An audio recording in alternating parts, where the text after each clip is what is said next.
3월 11일 목요일 말씀을 나누는 자리에 오신 여러분들을 진심으로 환영하고 예수님의 이름으로 축복합니다. 말씀을 나누기 전에 오늘은 새생명교회를 위해 함께 기도하고 말씀을 나누겠습니다. 기도합니다. 사랑의 하나님 감사합니다. 우리 새생명교회를 주님께서 사랑하여 주셔서 오늘도 말씀을 듣는 자리에 우리를 불러주시니 감사와 찬송을 올려드립니다.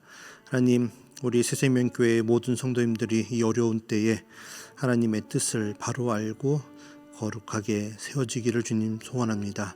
이를 위해 우리 모두가 하나님의 말씀 가운데 우뚝 설 수 있도록 주님께서 인도하여 주시고, 이 말씀 가운데 우리가 하나가 될 수 있도록 주님께서 인도하여 주시옵소서.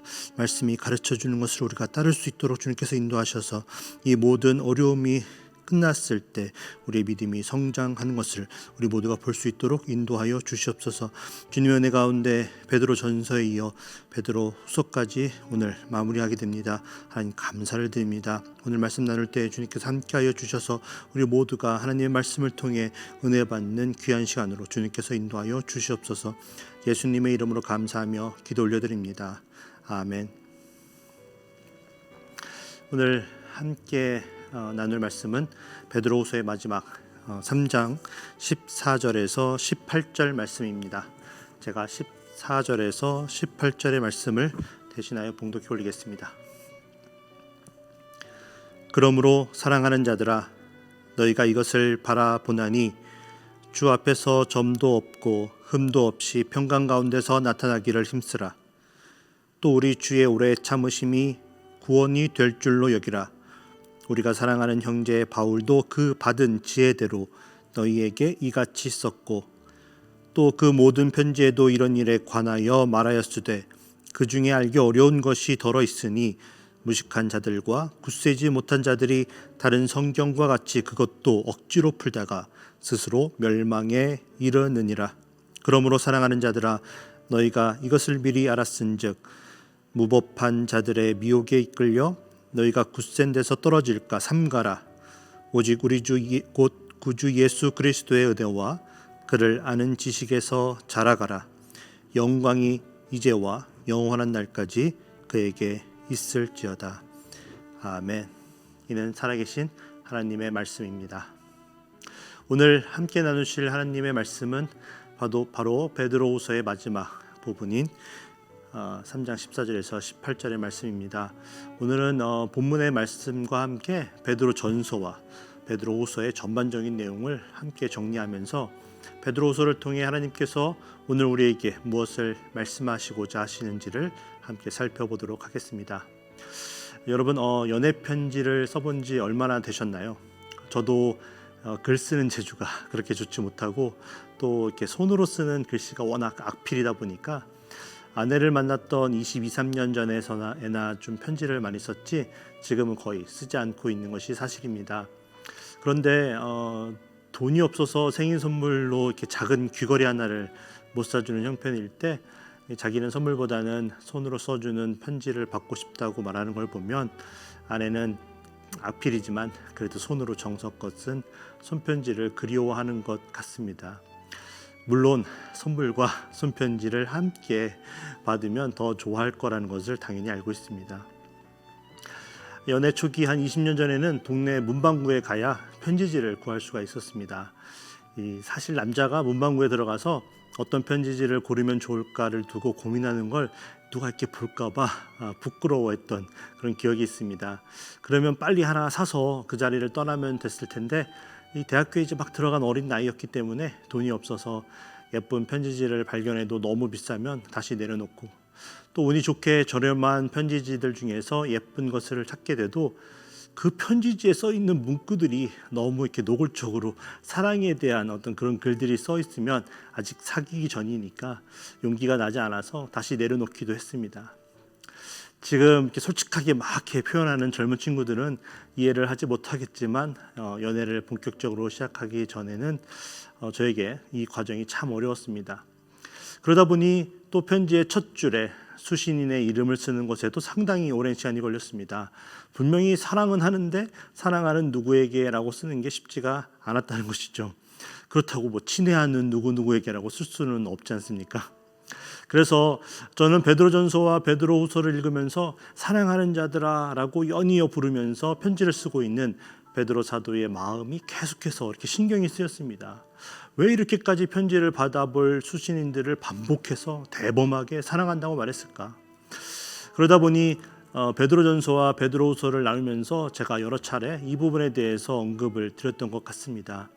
오늘의 본문도 17절에도 사랑하는 자들아라고 시작하고 있습니다. 그리고 14절에서 그리고 17절에서도 그러므로 사랑하는 자들아라고 이 편지를 마무리하고 있습니다.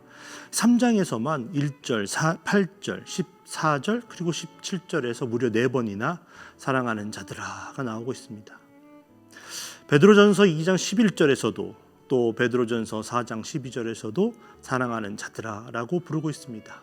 왜 이토록 사도 베드로는 자신의 편지를 받아볼 성도들을 이렇게 사랑한다고 말했어야 했을까요?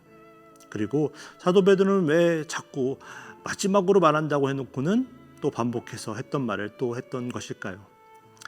그 이유는 너무나 분명했습니다. 그가 바로 예수님은 그리스도시요 살아계신 하나님의 아들이시라는 그 진리에 대한 확실한 믿음이 있었기 때문이었습니다. 사도행전 4장에 보면 교회 지도자들이 사도들을 이렇게 세워놓고 너희가 무슨 권세와 누구의 이름으로 이 일을 행하느냐라고 물을 때에 사도 베드로가 이렇게 대답합니다. 사도행전 4장 10절에서 12절의 말씀입니다. 너희와 모든 이스라엘 백성들은 알라. 너희가 십자가에서 못 박고 하나님이 죽은 자 가운데서 살리신 나사렛 예수 그리스도의 이름으로 이 사람이 건강하게 되어 너희 앞에 섰느니라. 이 예수는 너의 건축자들의 버린 돌로서 집 모퉁이의 머릿돌이 되었느니라. 다른 이로서는 구원을 받을 수 없나니 천하 사람 중에 구원을 받을 만한 다른 이름을 우리에게 주신 일이 없음이라 하였더라. 사도 베드로는 분명히 알고 믿고 확신하고 있었습니다.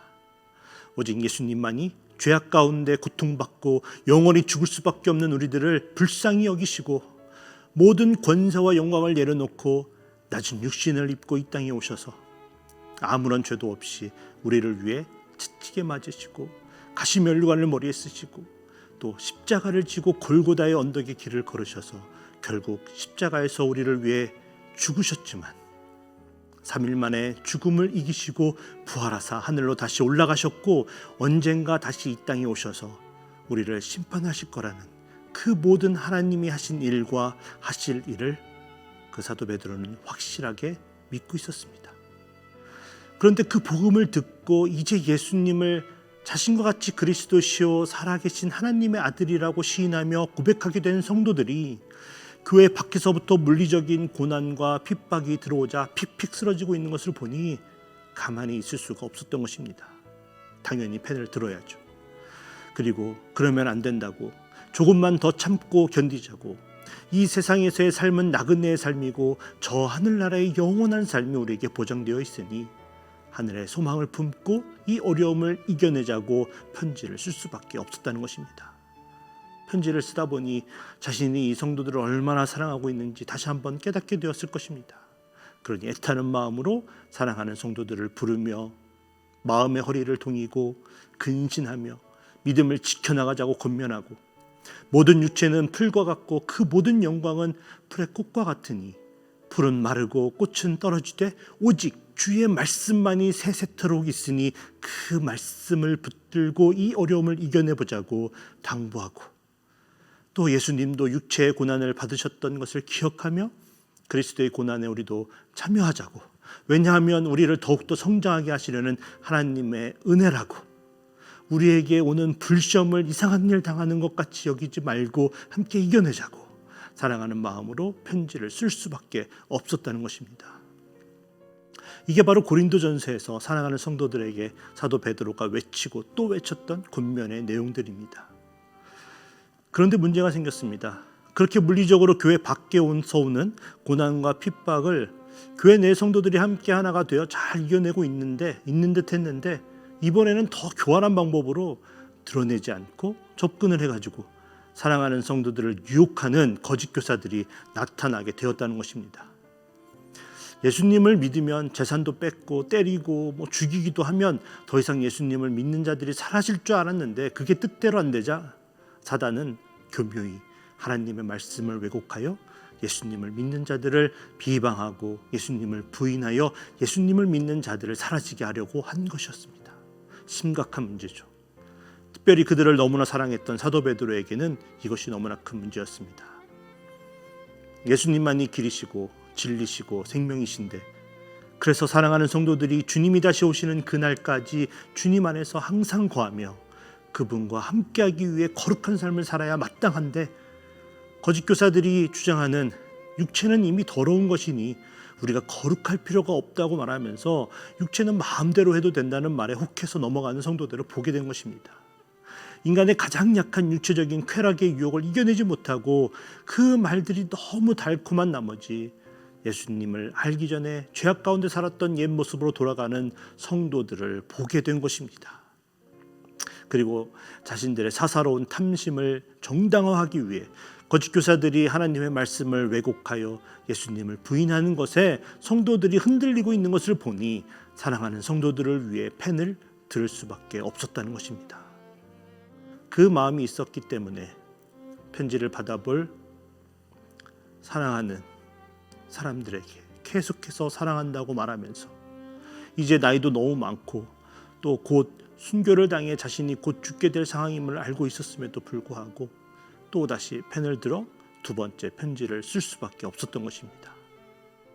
그래서 베드로후서 3장 1절을 사랑하는 자들아 내가 이제 이 둘째 편지를 너희에게 쓰노니 이 두 편지로 너희의 진실한 마음을 일깨워 생각나게 하여 라고 시작하고 있는 것입니다. 그렇습니다. 베드로후서를 쓴 목적이 이것입니다. 자신은 이제 곧 죽게 생겼는데 교회 밖에서부터의 환난과 핍박 그리고 거짓 교사들의 잘못된 가르침 때문에 위험에 빠져 있는 사랑하는 성도들을 생각하며 이 진리의 말씀을 자신이 죽더라도 꼭 기억하고 흔들리지 않는 믿음으로 이 세상에서의 나그네 삶을 잘 살다가 마무리하기를 간절하게 바라는 마음으로 쓴 것입니다. 그래서 앞서 베드로후서 1장 15절에서 내가 힘써 너희로 하여금 내가 떠난 후에도 어느 때나 이런 것을 생각나게 하려 하노라 라고 그의 간절한 심정을 고백하고 있는 것입니다. 여러분, 그렇다면 사도 베드로가 이토록 간절하게 바라고 있는 우리가 반드시 기억해야 하는 것이 무엇일까요? 거짓 교사들은 예수님께서 다시 오셔서 우리들을 심판하실 것을 부인했습니다. 세상을 보라는 것입니다. 아무 일도 일어나지 않는데 무슨 심판과 재림이 있냐고 그들이 말하는 것입니다. 그러면서 마음대로 육체의 쾌락을 쫓아 살아도 된다고 사람들을 유혹하고 있는 것이죠. 그런데 사도 베드로가 무엇을 기억하라고 이야기하고 있습니까? 구약의 선지자들을 통해 하나님께서 말씀하신 메시아에 대한 모든 말씀이 성취가 되었다는 것입니다. 그가 바로 살아계신 하나님의 아들 예수 그리스도라는 것입니다. 그리고 육신을 입어 이 땅에 오신 말씀이신 예수님께서 분명히 이 땅에 다시 오시고 심판이 있게 될 거라고 말씀하셨다면 하셨기 때문에 그 말씀 또한 반드시 이루어질 거라는 것입니다. 그리고 이것은 예수님만이 말씀하신 것이 아니라 지난 시간에도 소개해드린 것과 같이 구약의 여러 곳에서 여호와의 마지막 날에 대해 선지자들을 통해 예언하셨는데 그 하나님의 말씀이 반드시 이루어지게 될 거라는 것입니다. 그리고 사도 베드로는 노아 시대의 홍수 심판을 예로 들면서 그때에도 하나님께서 분명히 말씀으로 물 심판에 대해 경고하셨지만 사람들은 그것을 듣지 않고 믿지 않고 여전히 죄악 가운데 있게 되어 모두 죽음을 당했던 것을 기억하라는 것입니다. 예수님의 재림과 심판을 믿지 않고 아무런 준비를 우리가 하지 않으면 그 끝은 불의 심판과 멸망과 영원한 죽음의 형벌만이 기다리고 있을 거라고 경고하고 있는 것입니다.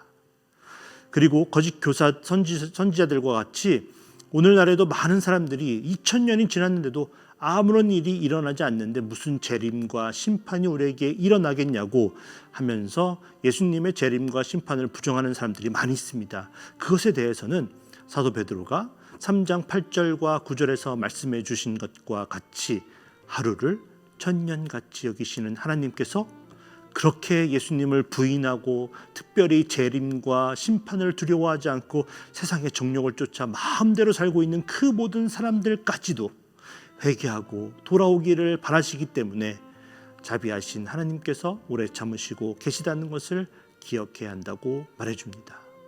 오늘의 본문 15절에서도 이 내용을 다시 한번 언급해 줍니다. 또 우리 주의 오래 참으심이 구원이 될 줄로 여기라. 우리가 사랑하는 형제 바울도 그 받은 지혜대로 너희에게 이같이 썼고. 그렇습니다. 사도 바울도 로마서 2장 4절에서 이와 같이 하나님의 심판이 하나님의 인자하심과 용납하심과 길이 참으심이 풍성함 안에서 일어나게 될 거라고 말했던 것을 함께 이야기를 해줍니다.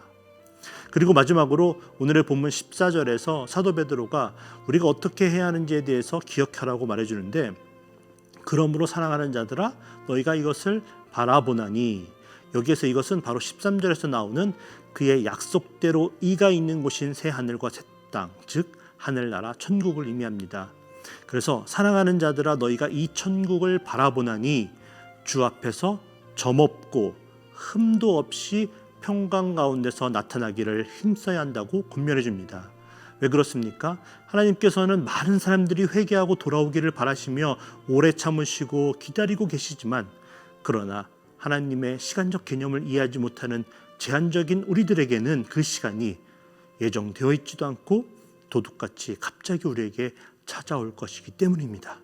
그래서 베드로후서를 통해 사도 베드로가 우리에게 바라는 것을 이제 우리가 두 문장으로 요약해서 제가 말씀을 드리면, 오직 하나님의 말씀만이 진리이며 그 다른 어떤 것도 거짓이라는 것입니다. 예수님께서 이 땅에 다시 오셔서 심판이 임하게 될 것임을 말씀하셨기 때문에 그 일은 반드시 우리에게 일어나게 될 것이고, 그때를 알지 못하는 우리들은 항상 깨어서 주님 앞에서 점도 없고 흠도 없이 삶을 살아서 그 심판을 평강 가운데서 맞이하게 되기를 원한다는 것입니다. 우리 모두가 이것을 기억하고 이러한 삶을 살게 되길 간절하게 예수님의 이름으로 축복합니다. 이를 위해 우리가 쉬지 않고 기도하며 말씀을 읽고 또 읽되 하나님께 지혜를 구하여 하나님의 뜻을 바르게 이해하고 알기 위해 우리가 애를 써야 하겠습니다.